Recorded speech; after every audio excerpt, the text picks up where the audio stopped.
guys, welcome on this YouTube channel. I am Usha Yadav and today we are going to discuss about gene regulation and expression.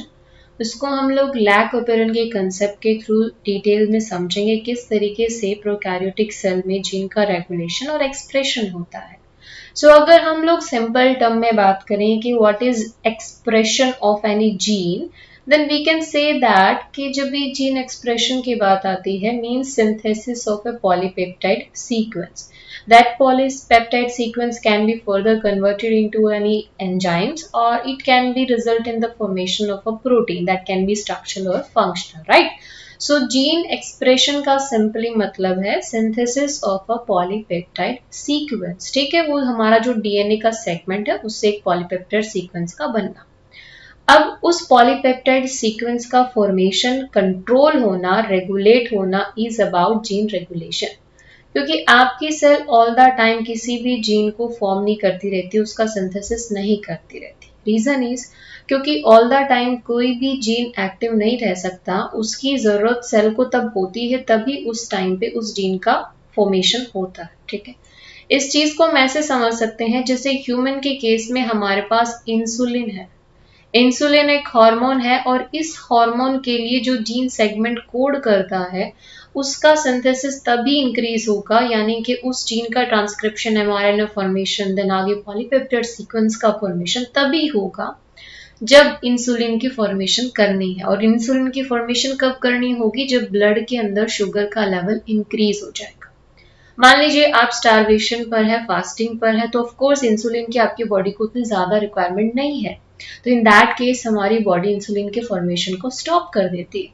तो हम एक तरीके से कहते हैं जब जीन रेगुलेशन की बात आती है then there must be some kind of switch is there जो ऑन एंड ऑफ करता है जीन के एक्सप्रेशन को। उसी चीज को हम कहते हैं जीन का रेगुलेशन। ठीक है, सो उसको हम बेसिकली लैक ओपेरन के कंसेप्ट के थ्रू समझेंगे डिटेल में कि जीन का regulation at the prokaryotic level किस तरीके से होता है। ठीक है, सो अगर आप जीन रेगुलेशन को डिफाइन करना चाहें तो यस, जीन रेगुलेशन का मतलब किसी भी तरीके से कोई ऑल्टरनेशन भी हो सकता है, क्योंकि आप जीन को रेगुलेट कर रहे हो, उसके एक्सप्रेशन को रेगुलेट कर सकते हो, तो इट मे बी पॉसिबल आप उसमें किसी तरीके का कोई ऑल्टरनेशन करके ही जीन को रेगुलेट कर रहे हो, राइट? यस, सो जीन एक्सप्रेशन और रेगुलेशन की जब भी बात आती है तो ये आपका मल्टीपल लेवल पर आप कंट्रोल कर सकते हो। जैसे हम सभी को पता है कि डीएनए से आरएनए के बनने तक हमारे यहाँ पर कुछ मेजर प्रोसेस होते हैं। डीएनए से आरएनए बनता है जिसमें rRNA, tRNA, mRNA, messenger RNA जैसे हम लोग ट्रांसक्रिप्ट भी कहते हैं, एंड देन आरएनए से हमारा पॉलीपेप्टाइड सीक्वेंस या हम कह सकते हैं हमारा प्रोटीन बनने वाला है, राइट? तो इस लेवल पे आप सभी को पता है अलग अलग प्रोसेस इन्वॉल्व होती है, तो उस लेवल पर हम लोग जीन को रेगुलेट कर सकते हैं। So that behalf we can say that gene can be regulated at the replication level जहाँ पे डीएनए की कॉपीज की फॉर्मेशन होती है। ट्रांसक्रिप्शनल लेवल वो लेवल जहाँ पर हमारा ट्रांसक्रिप्ट स्पेशली हमारा एमआरएनए बनता है, उस लेवल पर हम लोग कंट्रोल कर सकते हैं। एंड ट्रांसलेशनल लेवल पर भी जीन रेगुलेशन को कंट्रोल किया जा सकता है। ठीक है, सो लैक ओपेरन जिसकी हम बात करने वाले हैं वो बेसिकली ट्रांसक्रिप्शनल लेवल पर ही आपका काम करता है। ठीक है, सो जब आपकी हम प्रोकैरियोटिक सेल की बात करते हैं तो एक टर्म आपने सुना होगा ओपेरॉन सिस्टम या ओपेरॉन मॉडल, जिसको दिया था जैकोब एंड मोनार्ड ने इन 1961। बेसिकली ओपेरॉन एक ऐसा मॉडल था जो हमें ये एक्सप्लेन कर रहा था कि जब भी हम लोग बैक्टीरियल जीन एक्सप्रेशन और रेगुलेशन की बात करते हैं तो उसमें ओपेरॉन एक ऐसी यूनिट होती है जिसमें हमारे पास कुछ स्ट्रक्चरल जीन और रेगुलेटरी सीक्वेंस प्रेजेंट होती हैं जो रिकॉग्नाइज करी जाती हैं by the regulatory gene product. ठीक है, सिंपली हम इस चीज को ऐसे भी समझ सकते हैं, आपने बैक्टीरिया के केस में एक टर्मिनोलॉजी सुनी होगी जिसे हम कहते हैं पॉलीसिस्टर्निक, है ना? आपने ये चीज पढ़ा होगा कि हमारा जब ट्रांसक्रिप्ट बनता है तो मोनोसिस्टर्निक कंडीशन भी हो सकती है, पॉलीसिस्टर्निक भी हो सकती है। एक ऐसी कंडीशन जिसमें एक पर्टिकुलर जीन का सेगमेंट या एक सिस्ट्रॉन आपके एक फंक्शनल पॉलीपेप्टाइड को ही बनाएगा, है ना। और पॉलीसिस्टर्निक का मतलब एक ही जीन सेगमेंट से आपके मल्टीपल पॉलीपेप्टाइड सीक्वेंस बन रहे हैं, राइट। सो ओपैरॉन यूनिट बेसिकली क्या होता है, प्रोकैरियोट में हम उसे ओपैरॉन यूनिट कहते हैं जहां पर एक सिंगल यूनिट में एक सिंगल जीन का सेगमेंट, उसी का एक पार्ट स्ट्रक्चरल जीन की तरह काम करे, उसी का एक पार्ट रेगुलेटरी जीन की तरह काम करे, उसी रेगुलेटरी जीन सेगमेंट से रेगुलेटरी जीन प्रोडक्ट बने और उसी को वो कंट्रोल करे। तो इन शॉर्ट हम कह सकते हैं ओपैरॉन एक सिस एक्टिंग एलिमेंट है। सिस एक्टिंग एलिमेंट बेसिकली क्या कर रहा है, सिस और ट्रांस, आपने ये दो वर्ड केमिस्ट्री में पढ़े होंगे।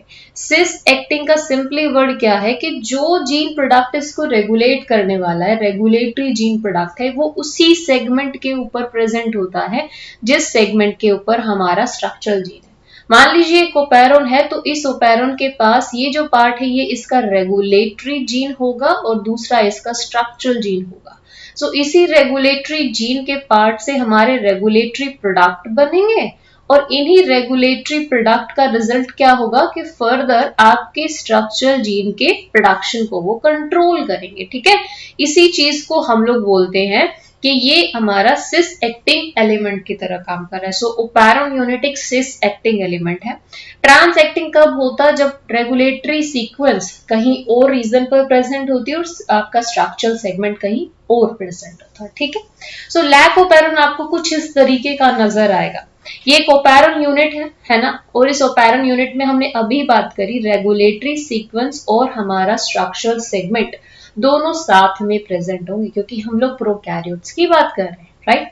सो जो रेगुलेटरी सेगमेंट है ये आपका यहां से यहां तक लाई करता है एंड देन जहां पर आपको लैक जेड, लैक वाई और लैक ए नजर आ रहा है ये आपका स्ट्रक्चरल सेगमेंट है। स्ट्रक्चरल सेगमेंट क्यों, क्योंकि इन्हीं से आगे जाके हमारे एंजाइम्स की फॉर्मेशन होने वाली है जो लैक ओपैरॉन में एक्टिवली पार्टिसिपेट करते हैं, एक्चुअली लैक ओपैरॉन में वो काम कर रहे होते हैं, ठीक है। सो हमें ये समझना है सबसे पहले, ये तो हो गई इसके स्ट्रक्चर की बात कि कैप साइड जहां से आपको नजर आ रहा है ऑपरेटर रीजन तक ये इसका रेगुलेटरी सेगमेंट है और लैक जेड से लेके लैक ए तक हमारा स्ट्रक्चरल सेगमेंट है। इसमें जो आपको कैप साइट नजर आ रही है ये एक स्पेसिफिक साइट है जहां पर कैप मॉलिक्यूल आके बाइंड करता है। प्रोमोटर प्रेजेंट होगा, प्रोमोटर जो कि स्पेसिफिकली आरएनए पॉलीमरेज से बाइंड करता है। आरएनए पॉलीमरेज के लिए बाइंडिंग साइट या एक बाइंडिंग बेस की तरह काम करता है। आरएनए पॉलीमरेज बाइंड करेगा इस जीन के सेगमेंट से, तभी ना इसका सिंथेसिस होगा, तभी तो ट्रांसक्रिप्ट की फॉर्मेशन होगी, है ना। सो प्रोमोटर एक बाइंडिंग साइट की तरह काम करता है। ऑपरेटर इसका नाम बता रहा है कि ये ऑपरेट करेगा, कुछ ना कुछ ऑपरेट कर रहा है तो ऑपरेटर के ऊपर रिप्रेसर बाइंड करेगा, ठीक है। इतनी बातें अभी के लिए आपने क्लियर रखनी है, बाकी आप धीरे धीरे समझ जाएंगे जैसे हम लेसन को कवर करेंगे कि लैक ओपैरॉन एक्चुअली किस तरीके से काम करता है, ठीक। तो ये तो बात हो गई थी कि एक सिंपल ओपैरॉन सिस्टम कैसा हमें विजुअलाइज होगा, हम उसे कैसे डिफाइन कर सकते हैं, which one is the regulatory portion and which one is the structural portion. Regulatory portion में हमें रेगुलेटर्स मिलेंगे जैसे कि ऑपरेटर, प्रमोटर और हमारा रिप्रेसर के लिए कोड करने वाला सेगमेंट, क्योंकि सिस एक्टिंग एलिमेंट की हम लोग बात कर रहे हैं। और एक स्ट्रक्चरल सेगमेंट होगा जिसमें स्ट्रक्चरल जीन के लिए, स्ट्रक्चर प्रोडक्ट के लिए कोड करने वाले एलिमेंट यहाँ पे प्रेजेंट होंगे, ठीक है। अब हम बात करते हैं कि आपका जो लैक ओपैरॉन है एक्चुअली ये काम कैसे करता है। तो देखिए लैक ओपैरॉन है, इसका सिंपली काम क्या है, हम इसको ऐसे समझते हैं। मेरे पास एक इकोलाई सेल है, ठीक है, मैंने इस इकोलाई सेल को किसी भी कल्चर मीडिया में ग्रो किया है, ठीक है, this is my E coli cell. अब इस इकोलाई की खास बात क्या होती है, नॉट ओनली इकोलाई, इवन जितने भी ऑर्गेनिजम्स हैं वो सभी ग्लूकोज को as a carbon source use करते हैं, है ना, ये बात तो हमें पता है। तो इकोलाई भी क्या करता है, मान लीजिए ये ग्लूकोज है जो सराउंडिंग में प्रेजेंट है ना, इकोलाई भी इस ग्लूकोज को as a carbon source use करेगा और इसी इकोलाई के पास सराउंडिंग में यहाँ पर ग्लूकोज के साथ में एक और कार्बन सोर्स प्रेजेंट है जिसे हम कहेंगे lactose. Now what will happen, क्योंकि सराउंडिंग में हमारे पास दो यहाँ पर कार्बन सोर्स प्रेजेंट है। नाउ द क्वेश्चन इज के इकोलाई कौन से कार्बन सोर्स को प्रेफरेंस देगा, राइट। सो बात ये आती है कि जो प्रोकैरियोटिक ऑर्गेनिज्म या कोई भी आपका ऑर्गेनिज्म है वो ग्लूकोज को as a carbon source preference देते हैं, अगर सराउंडिंग में ग्लूकोज अवेलेबल है तो। ऐसा क्यों होता है? इसका एक रीजन तो सिंपल सा ये है कि ग्लूकोज हमारा एक मोनोसेक्राइड यूनिट है और लैक्टोज हमारा डाइसेक्राइड यूनिट है। अब आप ही सोचिए, एक डाइसेक्राइड यूनिट को एज अ कार्बन सोर्स अगर कोई भी ऑर्गेनिज्म यूज कर रहा है तो उसे पहले उसे मोनोसेक्राइड में कन्वर्ट करना पड़ेगा, और अगर वो मोनोसेक्राइड में उसे कन्वर्ट करेगा तो ऑफ कोर्स उसे कुछ ना कुछ एनर्जी प्रोवाइड करनी पड़ेगी। तो इसी एक रीजन हम मान सकते हैं, इसीलिए हमारा इकोलाई ग्लूकोज को कार्बन सोर्स के रूप में प्रेफरेंस देता है। ठीक है, तो ये बात तो है कि अगर एनवायरमेंट में ग्लूकोज अवेलेबल होगा तो इकोलाई ग्लूकोज को as a carbon source use करेगा। बट एक दूसरी कंडीशन ये है कि हमारे पास ग्लूकोज है ही नहीं और एनवायरमेंट में सिर्फ लैक्टोज अवेलेबल है, तो इस केस में क्या होगा? ऑब्वियस सी बात है, इकोलाई को अगर लैक्टोज को as a carbon source use करना है तो उसके ट्रांसपोर्ट के लिए कोई ना कोई प्रोटीन चाहिए होगा, उसके मेटाबॉलिज्म के लिए कोई ना कोई एंजाइम्स चाहिए होंगे, तभी तो वो लैक्टोज को as a carbon source use कर सकता है। तो उसी के रिगार्डिंग काम करता है हमारा लैकोपेरोन। लैकोपेरोन एक ऐसा ओपेरोन है जिसमें ग्रुप ऑफ जीन्स प्रेजेंट होते हैं विद अ सिंगल प्रमोटर, जो कोड करेंगे ऐसे जीन के लिए जो ट्रांसपोर्ट कराएंगे और मेटाबॉलिज्म कराएंगे किसका? लैक्टोज का, in case of E coli and other bacteria. जो चीज हमने यहां से समझी कि इकोलाई को जब लैक्टोज यूज करना है एज अ कार्बन सोर्स तो उसके ट्रांसफर मेटाबॉलिज्म के लिए कुछ एंजाइम्स और प्रोटीन्स की जरूरत पड़ती है और उन्हीं को सिंथेसाइज करता है एक ओपेरोन यूनिट। उस ओपेरोन को हम कहते हैं लैक ओपेरोन। राइट, इतनी बातें क्लियर है? So the lac operon of E coli contain genes involved in lactose metabolism. Lactose के मेटाबॉलिज्म के लिए जो जीन्स है वो सारे हमारे लैक ओपेरोन में अवेलेबल होते हैं और इसी लैक्टोज मेटाबॉलिज्म का करने वाले लैकोपेरोन के यहाँ पर कुछ रेगुलेटर्स होते हैं और मेनली इसके दो रेगुलेटर होते हैं, जैसे हमने स्टार्टिंग में बात करी थी। कोई भी जीन का सेगमेंट होता है उसके जीन रेगुलेटर अवेलेबल होंगे ही होंगे, क्योंकि ऑल द टाइम हमारी सेल किसी भी जीन सेगमेंट का सिंथेसिस मतलब उसका ट्रांसक्रिप्ट या उसका पॉलीपेप्टाइड सीक्वेंस नहीं बनाती रहती, क्योंकि ऑल द टाइम हमें किसी एंजाइम का रिक्वायरमेंट नहीं होता है तो सेल उसके प्रोडक्शन को स्विच ऑफ कर देती है ना?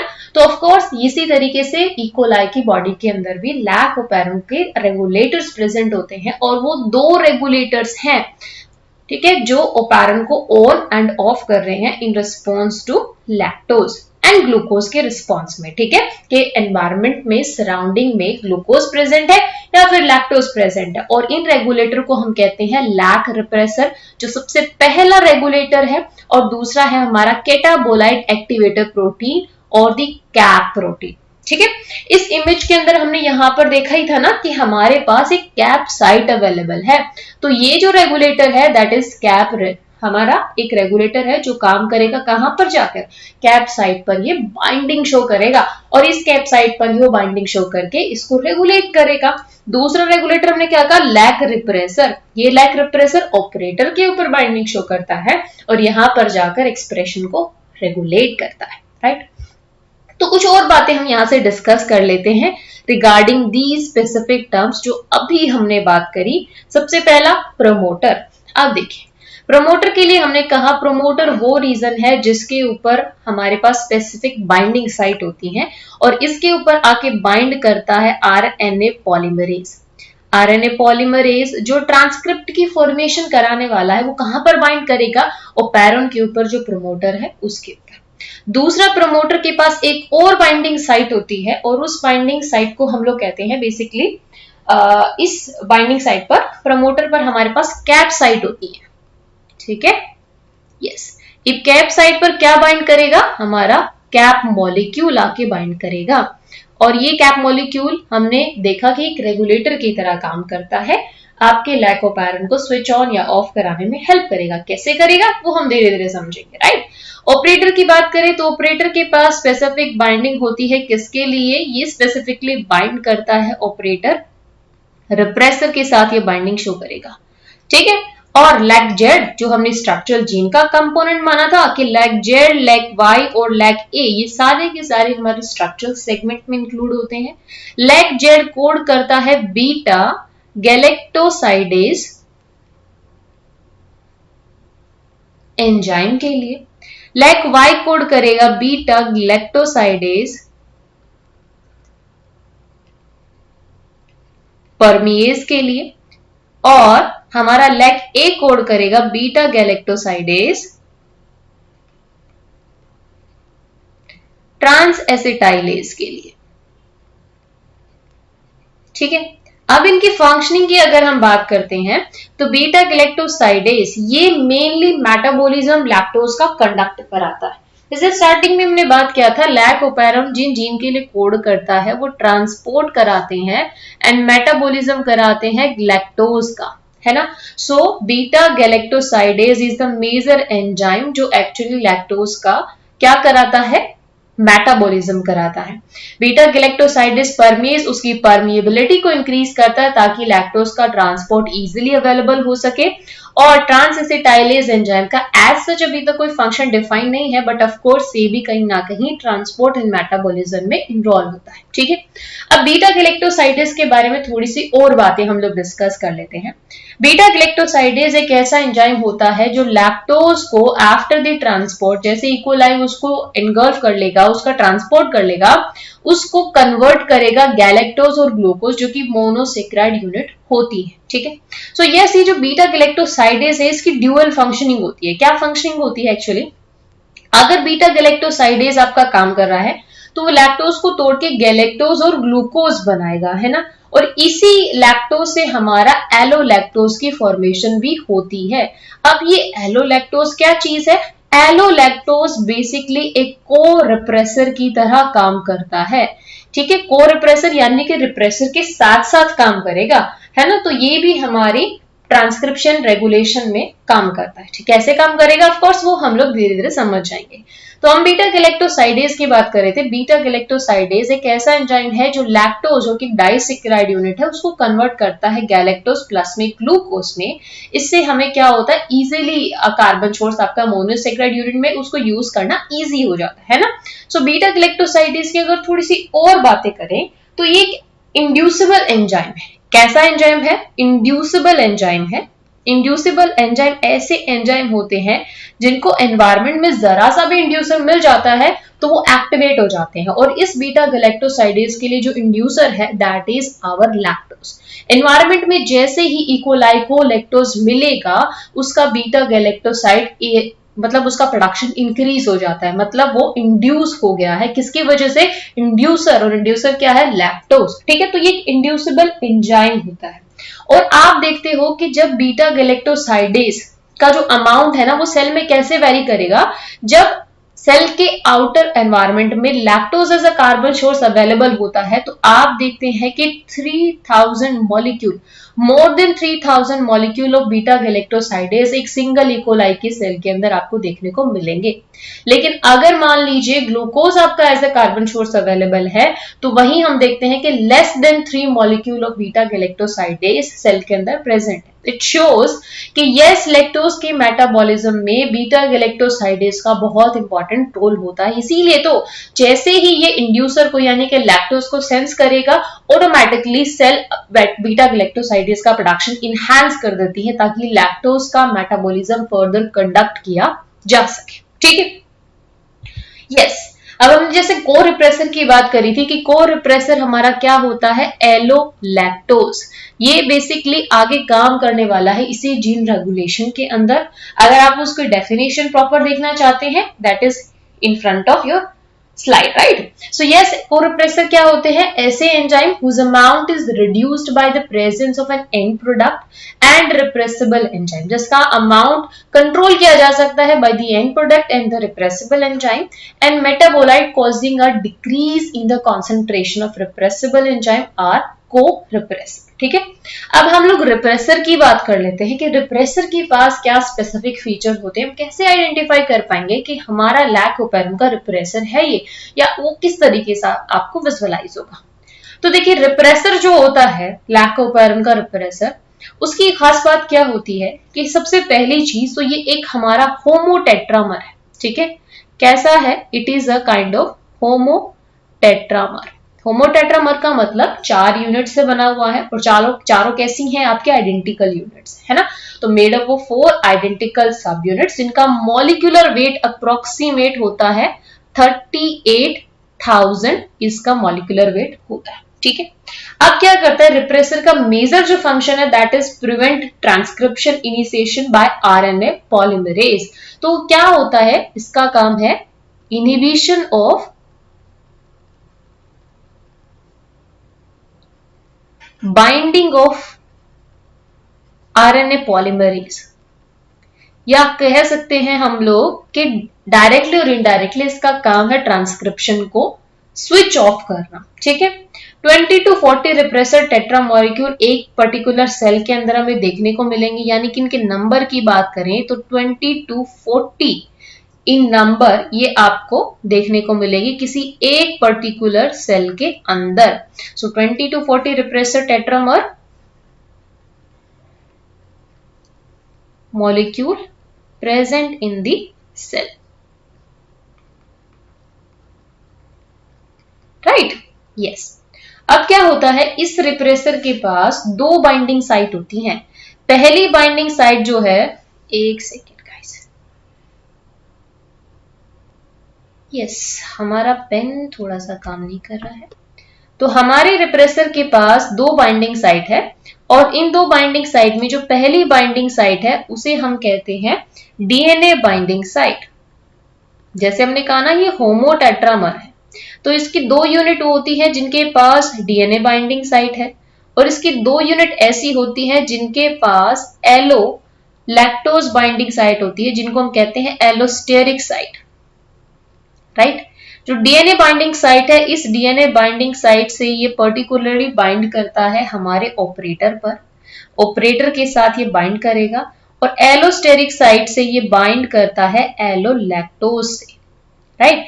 इसीलिए हमने कहा ना एलोलैक्टोज क्या है, एक को रिप्रेसर है, एक को रिप्रेसर की तरह काम करता है एलोलैक्टोज। तो ये थी हमारे रिप्रेसर के रिगार्डिंग कुछ बातें कि एक होमोटेट्रामर यूनिट होता है और एक होमोटेट्रामर यूनिट होने के साथ साथ इसके पास ड्यूअल बाइंडिंग होती है, ये डीएनए के साथ भी बाइंडिंग शो करता है यानी कि ऑपरेटर के साथ। एलोस्टेरिक साइट्स होती हैं जिसकी वजह से ये एलोलैक्टोज के साथ ये बाइंडिंग शो करेगा, ठीक है। तो कुछ इस तरीके से आपको देखने को ये मिलेगा। आप रिप्रेसर को यहाँ पे देख सकते हो कि ये हमारे पास एक डीएनए का सेगमेंट है और इस डीएनए सेगमेंट के साथ हमारा रिप्रेसर बाइंड है और इसके पास ड्यूअल बाइंडिंग साइट होती है, ठीक है। एक साइड से ये डीएनए के ऊपर बाइंड करेगा और दूसरी साइड से हमारे रिप्रेसर यानी कि एलोलैक्टोज पर बाइंड करता है। बट ऑफ कोर्स एक टाइम पे ये सिर्फ आपके एक ही साइड से बाइंड हो सकता है, यानी कि या तो ये डीएनए से ही बाइंड होगा या फिर ये एलोलैक्टोज से बाइंड होगा, ठीक है। ओके जी, नाउ हम लोग बात करते हैं जीन रेगुलेशन की ही। तो हमने देखा कि भी जीन रेगुलेशन तो हमने समझना है लैक ऑपेरन के थ्रू, पर पहले हम ये समझ लेते हैं कि जीन रेगुलेशन एक्चुअली होता क्या है, कॉमन हम लोग समझ लेते हैं। तो देखिए, आप जब किसी चीज को रेगुलेट कर रहे हो तो ऐसा भी हो सकता है, मान लीजिए हम किसी को कंट्रोल कर रहे हैं, है ना। जीन रेगुलेशन बेसिकली क्या है, कंट्रोल ही तो अगर हम किसी चीज को कंट्रोल कर रहे हैं तो हम लोग किसी चीज को जब कंट्रोल करते हैं तो हम उसे बहुत ही प्यार से स्मूथली भी उसे कंट्रोल कर सकते हैं और हम लोग उसे डांट फटकार के भी कंट्रोल कर सकते हैं ना। तो एक पॉजिटिव मेथड हमारे पास, एक नेगेटिव मेथड है, राइट।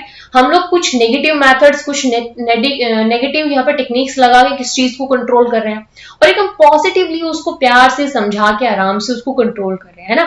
तो उसी तरीके से जीन रेगुलेशन के भी 2 मेथड होते हैं, नेगेटिव रेगुलेशन और पॉजिटिव रेगुलेशन। लैक ऑपेरन को जीन रेगुलेशन एंड एक्सप्रेशन के लिए एक स्टैंडर्ड एग्जांपल इसलिए माना जाता है क्योंकि लैक ऑपेरन के केस में हमें दोनों ही तरीके के कंट्रोल देखने को मिलते हैं, नेगेटिव भी और पॉजिटिव भी। तो हम लोग यहाँ से नेगेटिव कंट्रोल के बारे में सबसे पहले बात कर लेते हैं, ठीक है। So negative control of the lac operon में एक्चुअली होगा क्या, हमारे पास कुछ इस तरीके की कंडीशन अवेलेबल होगी। देखिए, अभी इमेज आपको देखने में समझ नहीं आ रही होगी, पर देखिए क्या होगा। हमने पहले कहा था कि ओपेरन हमारा क्या होता है, ओपेरन का मतलब सिंपली हमारे पास एक जीन का सेगमेंट, एक ऐसा सेगमेंट जिसमें हमारे पास स्ट्रक्चर और रेगुलेटरी जीन सेगमेंट दोनों ही उसी के अंदर प्रेजेंट है ना। और जो रेगुलेटरी जीन का सेगमेंट है उसमें हमारे पास प्रमोटर, ऑपरेटर और एक ऐसा सेगमेंट भी प्रेजेंट है जो रिप्रेसर के लिए कोड करता है ना, और उसके बाद हमारा स्ट्रक्चरल जीन है। तो आप इस फर्स्ट इमेज में देखिए, यहाँ पर हमें ये जो दिख रहा है इसमें क्या है, ये हमारा स्ट्रक्चरल जीन वाला सेगमेंट है, आगे हमारा प्रोमोटर प्रेजेंट है, ऑपरेटर है, और ये रेगुलेटरी सीक्वेंस है हमारी जो रिप्रेसर के लिए कोड करेगी। ठीक है, तो इस रेगुलेटरी सीक्वेंस से हमारा रिप्रेसर बना, राइट। तो हमारे पास दो कंडीशन हो सकती है, जब ये रेगुलेटरी सीक्वेंस ट्रांसक्राइब होगी और रिप्रेसर का फॉर्मेशन करेगी, तो वो रिप्रेसर आपका एक्टिव फॉर्म में भी हो सकता है और इनएक्टिव फॉर्म में हो सकता है। ठीक है, दो कंडीशन यहाँ पे अवेलेबल हो सकती है। तो ऑब्वियसली बात है, अगर हमारा रिप्रेसर एक्टिव रिप्रेसर की तरह काम कर रहा है तो वो इंड्यूसर को सेंस करेगा, जैसे वो इंड्यूसर को सेंस करता है वो इनएक्टिवेट हो जाएगा, और इनएक्टिवेट होगा तो ऑफकोर्स वो ऑपरेटर के साथ बाइंडिंग शो नहीं कर पाएगा, और ऑपरेटर पे अगर किसी तरीके का कोई भी यहाँ पर रिप्रेसर बाइंड नहीं कर रहा है तो आरएनए पॉलीमरेज सिंपली आपके प्रोमोटर साइट पर बाइंड करेगा, और सिंपली वो आरएनए पॉलीमरेज से हमारे स्ट्रक्चरल जीन से एमआरएनए की फॉर्मेशन हो गया, ट्रांसक्रिप्ट की फॉर्मेशन होगी, है ना। दूसरा कंडीशन क्या है कि हमारा जो रिप्रेसर है वो सिंपली क्या कर रहा है, जब इंड्यूसर अवेलेबल नहीं है तो वो ऑपरेटर से जाके बाइंड करेगा क्योंकि वो एक्टिव फॉर्म में है, और जैसे ही वो बाइंड करेगा स्ट्रक्चरल जीन की फॉर्मेशन नहीं हो पाएगी, ट्रांसक्रिप्ट की फॉर्मेशन नहीं हो पाएगी। क्यों नहीं हो पाएगी? क्योंकि प्रमोटर के ऊपर आके अगर हमारा आरएनए पॉलीमरेज बाइंड कर भी जाता है तो भी यहाँ पर एक हिंड्रेंस क्रिएट होगी ऑपरेटर के साथ, क्योंकि रिप्रेसर बाइंड है तो वो आरएनए पॉलीमरेज को मूव ही नहीं होने देगा और स्ट्रक्चरल जीन का फर्दर फॉर्मेशन नहीं होगा, है ना। दूसरी एक रिवर्स कंडीशन ये है कि हमारे पास जो पैरेंट यूनिट प्रेजेंट है उससे जो हमारा रिप्रेसर बनेगा वो आपका इनएक्टिव स्टेट में रहेगा। अब अगर आपका रिप्रेसर इनएक्टिव स्टेट में है तो उसको एक्टिवेट करने के लिए हमें क्या चाहिए होगा, उसका एक्टिवेशन तभी होगा जब वो ऑपरेटर पर जाके बाइंड करेगा, है ना। तो ये कंडीशन हम यहाँ पे ये समझते हैं कि इनएक्टिव रिप्रेसर है हमारा, को रिप्रेसर आता है, को रिप्रेसर की हेल्प से वो ऑपरेटर पे जाके बाइंड कर पाता है, क्योंकि अगर इनएक्टिव रिप्रेसर है तो उसको एक्टिवेट करने के लिए कोई ना कोई मॉलिक्यूल चाहिए, तो उस कंडीशन में हमारा एक्टिवेटिंग मॉलिक्यूल की तरह काम करेगा को रिप्रेसर। ये को रिप्रेसर की जैसे ही बाइंडिंग होगी वो ऑपरेटर पे जाके बाइंड करेगा एंड देन अगेन वो हिंड्रेंस क्रिएट करेगा और आरएनए पॉलीमरेज आगे स्ट्रक्चरल जीन का ट्रांसक्रिप्शन फॉर्म नहीं कर पाएगा, है ना। दूसरा कंडीशन क्या है कि हमारा को रिप्रेसर अवेलेबल ही नहीं है। अगर को रिप्रेसर अवेलेबल नहीं है तो in that case of course हमारा रिप्रेसर इनएक्टिव स्टेट में है, और इनएक्टिव स्टेट में है तो ऑपरेटर से जाके बाइंड ही नहीं कर सकता क्योंकि उसे एक्टिवेट होने के लिए एक को रिप्रेसर की जरूरत है। तो ऐसी कंडीशन में ऑफ कोर्स हमारा ट्रांसक्रिप्शन बन पाएगा, आराम से इजीली हमारा स्ट्रक्चर जीन का फॉर्मेशन हो पाएगा, क्योंकि आरएनए पॉलीमरेज के लिए किसी तरीके का कोई भी हिंड्रेंस यहाँ पे नहीं है। ठीक है, चलिए इस इमेज से शायद आपको थोड़ा सा ना भी समझ आया हो, इस चीज को हम लोग वापस थोड़ा सा समझते हैं। तो हमने क्या कहा कि नेगेटिव कंट्रोल है ना। तो नेगेटिव कंट्रोल में हमारे पास कुछ कंट्रोलिंग फैक्टर्स हैं, राइट। ये कंट्रोलिंग फैक्टर हैं जो ऑपरेंड को कंट्रोल कर रहे हैं, क्लियर। अब ये कंट्रोलिंग फैक्टर, ओके, हम लोग उसको थोड़ा सा यहां पर लिख लेते हैं। कुछ कंट्रोलिंग फैक्टर है हमारे पास जो लैग ऑपरेंड को कंट्रोल करेंगे। अब ये जो कंट्रोलिंग फैक्टर है आपके दो हो सकते हैं जब हम लोग बात करते हैं नेगेटिव रेगुलेशन की। पहला है जो ट्रांसक्रिप्शन को सिंपली इनहिबिट करेगा, यानी कि जो भी मेरे पास नेगेटिव कंट्रोलिंग फैक्टर है वो ट्रांसक्रिप्शन को डायरेक्टली इनहिबिट कर सकता है, या ऐसा भी पॉसिबल हो सकता है कि वो ट्रांसक्रिप्शन को एक्टिवेट कर रहा है। ठीक है, यानी कि मेरा जो भी रेगुलेटिंग फैक्टर है, कंट्रोलिंग फैक्टर है, वो या तो ट्रांसक्रिप्शन को इनहिबिट करे या एक्टिवेट करे, दो ही तो पॉसिबल कंडीशन हो सकती है ना। तो अगर वो इनहिबिट कर रहा है मतलब हम कहेंगे कि ये हमारा रिप्रेसर हो गया, क्योंकि रिप्रेसर ही है जो नेगेटिव इनहिबिटरी मॉलिक्यूल की तरह काम करता है और ट्रांसक्रिप्शन को इनहिबिट करता है, राइट। सो इट रिप्रेसर हमारा अगेन ये भी दो कंडीशन में कि इनएक्टिव रिप्रेसर की तरह भी काम कर सकता है और एक्टिव। जब ये इनएक्टिव स्टेट में है तो ऑफ कोर्स उसे एक एपो रिप्रेसर चाहिए, और एपो रिप्रेसर चाहिए उसके बाद ही वो एक्टिवेट होगा, राइट, जो कंडीशन हमने दूसरी इमेज में देखी थी। सो रिप्रेसर हमारा अगर इनएक्टिव स्टेट में रहा, अगर वो इनएक्टिव स्टेट में रहता है तो इसे अपने एक्टिवेशन के लिए क्या चाहिए, उसे अपने एक्टिवेशन के लिए एक एपो रिप्रेसर चाहिए, और इस एपो रिप्रेसर की बाइंडिंग के बाद ही वो ट्रांसक्रिप्शन को कंट्रोल कर पाएगा, है ना। अगर ये एक्टिवेटिंग टाइप का कंट्रोलिंग फैक्टर है तो इस केस में एक्टिवेट कौन करेगा, इंडक्शन ही तो करेगा ना, कोई इंड्यूसर होगा, कोई इंड्यूसर है तो वो इंडक्शन करेगा और इंडक्शन होगा तो एक्टिवेट करेगा ट्रांसक्रिप्शन को, राइट। तो यहां पर इंडक्शन का तरह जो काम करेगा दैट इज हमारा एक्टिव रिप्रेसर।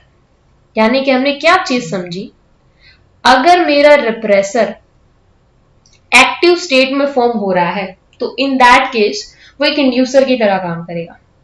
अगर मेरा रिप्रेसर इनएक्टिव स्टेज में है तो उसे एपो रिप्रेसर चाहिए अपने एक्टिवेशन के लिए, एंड इन दैट केस वो एक रिप्रेसर मॉलिक्यूल तरह ही काम करेगा, यानी कि वो ट्रांसक्रिप्शन को इनहिबिट करेगा, जो चीज हमने यहां से इमेज के थ्रू समझी थी। ठीक है, इस इमेज में हमने क्या चीज देखी थी, हमने यही तो देखा था कि पहली कंडीशन में हमारे रेगुलेटरी जीन से एक्टिव रिप्रेसर बन रहा था, जो बेसिकली एक एक्टिवेटर की तरह ही तो काम कर रहा है, एक इंड्यूसर की तरह ही काम कर रहा है ना। और दूसरे केस में हमने क्या देखा कि हमारे पास इनएक्टिव रिप्रेसर है जिससे को रिप्रेसर बाइंड होके एंड वो ट्रांसक्रिप्शन को इनहिबिट कर रहा है। क्लियर हो गया, क्लियर। तो ये था negative control of the lac of iron.